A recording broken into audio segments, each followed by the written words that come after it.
Gentlemen, if you are wanting to search and find a woman that is like your grandmother in the past, treat you right, make you food, keep the house clean, what you've been wanting for many years, but you're finding it difficult. And if you go to Thailand, make sure you can speak some of the language to where you can easily, there are women there that would love to have a foreigner as a husband. Some of the things you should know to where, you won't be getting taken advantage of is that find a woman that's more in the countryside out of the city. That is really the key. I found one to the countryside, and I've spent almost 3 years with her, talking with her, doing different things, spending time with her family. It would be better for you to do that. Not to mention, if you choose to marry her, you will need to present a dowry. Pretty much a decent sum of money to telling them that you will take good care of their daughter, to provide for her and all the other stuff that goes along with it. And if she has never been married, you will have to pay between 100,000 baht and 300,000 baht. And trust me, that's pretty high up there. Thankfully, she had already been priorly married and divorced, so I only had to pay about 80,000 baht to her parents.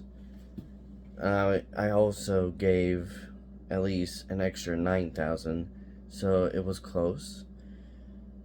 And it's a kind of like putting into a bank account or something like that.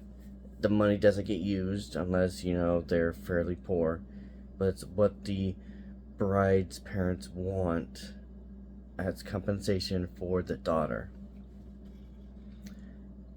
She had already had 2 children from the prior marriage, so it wasn't a problem.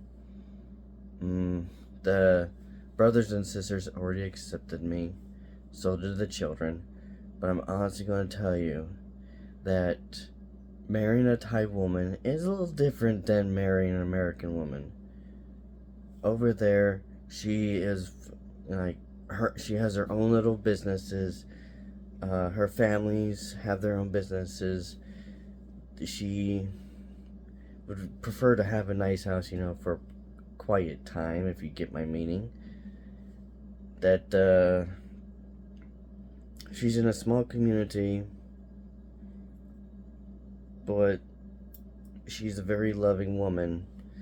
Sometimes, looks are not everything. If you want to have a beautiful woman, do not find them in the city. Find them outside the city. That is the key. If they are within the city and you find them, they could be asking you for a few $1,000s in American currency because they can get, they have a foreigner with them, so they can afford more things, and they're going to want more things. So do attempt to stay away from the scammers or red flaggers, to where they're going to be asking for a ton of money, fancy things. Thankfully, she's not that way. She does help, so if we go out for a meal or something at night, she would prefer it if I would pay for the meal. And if I had the money, or I would give her what I had on hand to pay for it, or if I had enough to cover the entire thing, she would also love that. That way, she wouldn't have to spend too much money. She also enjoyed it whenever I would drive. I had noticed whenever I'd be driving, she would, sit down and, she would potentially just fall asleep until we got to where we were going. The weather also is something else there. The two countries besides Thailand burn a lot of trash, and I guess also doing some forests as well. And there's also a lot of smoke. And it's not air like vehicle pollution. It's literally from burning trash in Thailand or in like Myanmar, Laos, and it just flows over.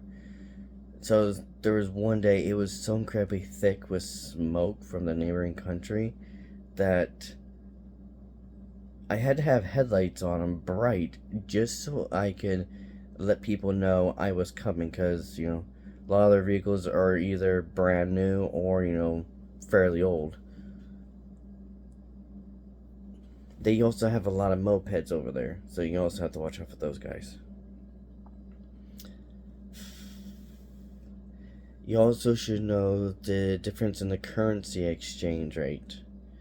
So if I wanted to say 20,000 baht from an ATM machine, I would have to pull out an extra 20,500 baht in order to have a decent amount, because there is the fees on the exchange rate. That's something else you have to also keep in mind.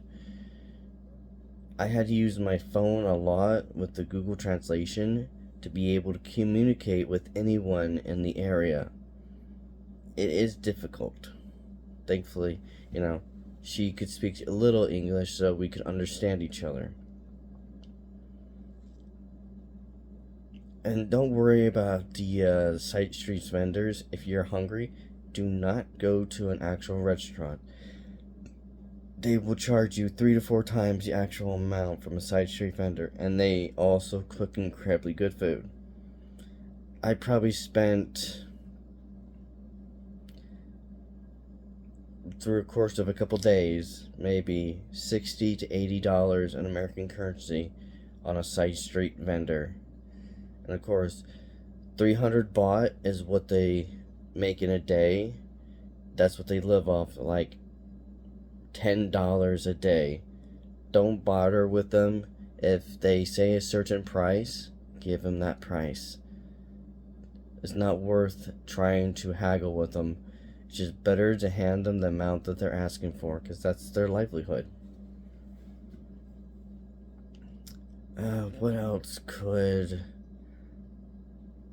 let's see. It's also part of their tradition not to touch, like, children. Like, say, even if it's family. No rubbing heads, because they consider that, like, the most sacred part of the body. Like, if it's your girlfriend, like, no rubbing on them or anything. Considered impolite. They also really do sit really cross-legged a lot of the times, and unfortunately for me, I'm kind of overweight for that.